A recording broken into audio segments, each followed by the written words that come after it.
Hello' everyone, আজি লৈ আহিছোঁ মই লোকেল মুৰ্গীৰ এটা খুব ধুনীয়া ৰেচিপি। একদম কম মছলা দি বনাইছিলোঁ, খাবলৈ বহুত বেছিয়ে ভাল হৈছিলে আৰু খুব হেল্ডি হয়। এনেদৰে যদি বনোৱা হয় তেতিয়াহ'লে আহকচোন চাওঁ ৰেচিপিটো।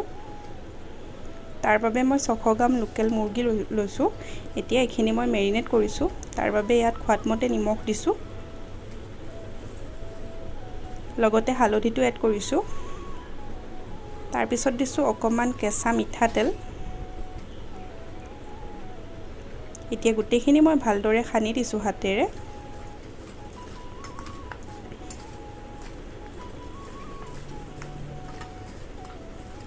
তাৰপিছত মই কেইটামান পিঁয়াজ লৈছোঁ আৰু 2টা আলু লৈছোঁ। পিঁয়াজ মই 5-6টামান লৈছোঁ। পিঁয়াজখিনিও মই এনেদৰে কাটি লৈছোঁ।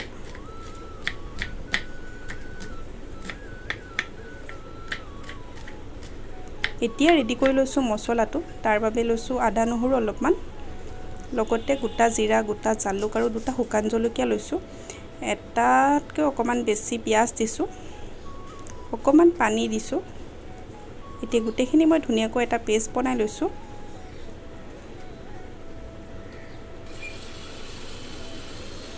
তাৰপিছত মই এটা কেৰাহী পাতি দিছোঁ। কেৰাহীটো তেল গৰম হোৱাত ইয়াতে অকণমান গোটা জিৰা এড কৰিছোঁ, লগতে কাটি ৰখা পিঁয়াজখিনি দিছোঁ।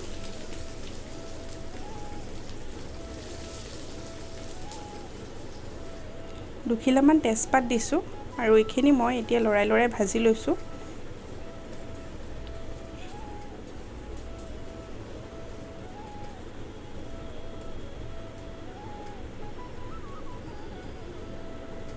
এইখিনি মোৰ ভাজা হৈ গৈছে। এতিয়া ইয়াতে এড কৰি দিছোঁ মেৰিনেট কৰি থোৱা মাংসকণ।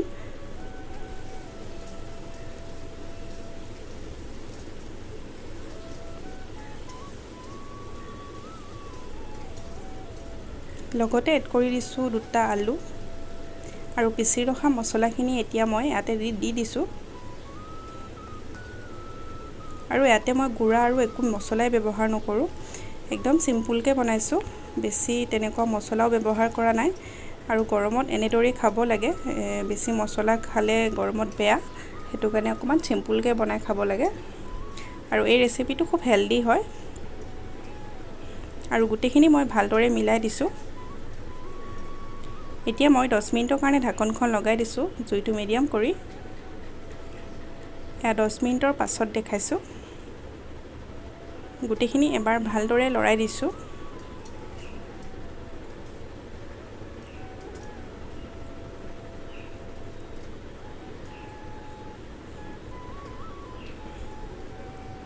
এতিয়া মই আকৌ ঢাকনখন লগাই দিছোঁ 10 মিনিটমানৰ কাৰণে।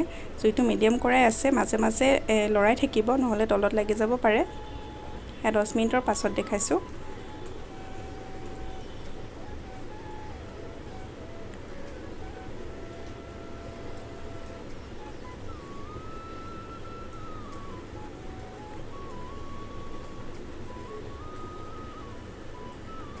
গোটেইখিনি ভালদৰে লৰাই লৈ এতিয়া ইয়াতে মই মছলা বাতিটোতে অকণমান পানী লৈ ইয়াতে এড কৰি দিছোঁ।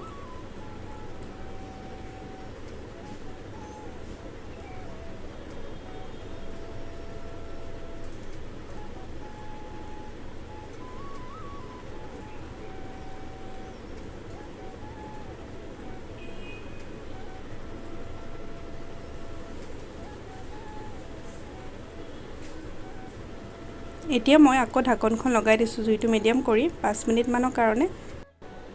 এতিয়া মই গৰম মছলাকণ খুন্দি লৈছোঁ। তাৰ বাবে 3টা ইলাচি লৈছোঁ, 2টা লং লৈছোঁ, অকণমান ডালচেনি লৈছোঁ।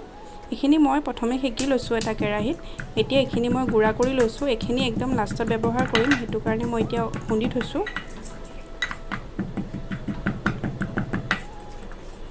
এয়া 5 মিনিটৰ পাছত দেখাইছোঁ। গোটেইখিনি ভালদৰে মিলাই দিছোঁ। এতিয়া ইয়াতে মই একেবাৰে পানী এড কৰিছোঁ। পানী মই গৰম কৰি ৰাখিছিলোঁ, ইয়াতে 2 গিলাচ পানী আছে। মই অকণমান জুলীয়াকৈ বনাইছোঁ, সেইটো কাৰণে অকণমান জুলীয়া কৰিছোঁ। আপোনালোকে যদি গোটা কৰোঁ বুলি ভাবে পানীটো অকণ কমাই দিলেই হৈ যায়।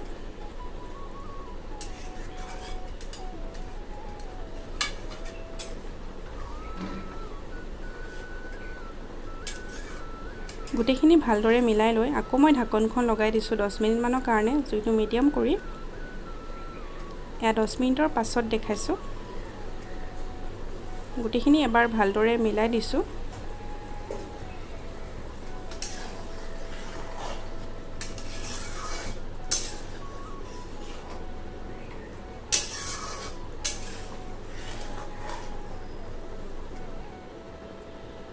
এতিয়া ইয়াতে মই খুন্দি ৰখা গৰম মছলাখিনি দিছোঁ।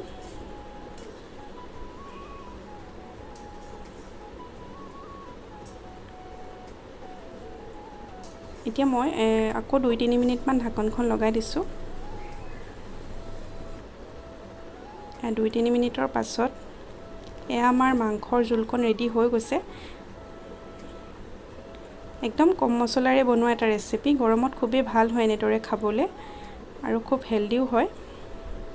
যদি আপোনালোকে এনেদৰে খোৱা নাই, এদিন এই ৰেচিপিটো ট্ৰাই কৰিবচোন, খাবলৈ বহুত বেছিয়ে ভাল পাব। আৰু যদি মোৰ ভিডিঅ'টো চাই ভাল পাইছে তেতিয়াহ'লে প্লিজ লাইক কৰি দিব, আৰু যদি নতুন হয় মোৰ চেনেলটো ছাবস্ক্ৰাইব কৰি দিব, তেতিয়া মোৰ আহিবলগীয়া ভিডিঅ'সমূহ আপোনালোকে পাই থাকিব।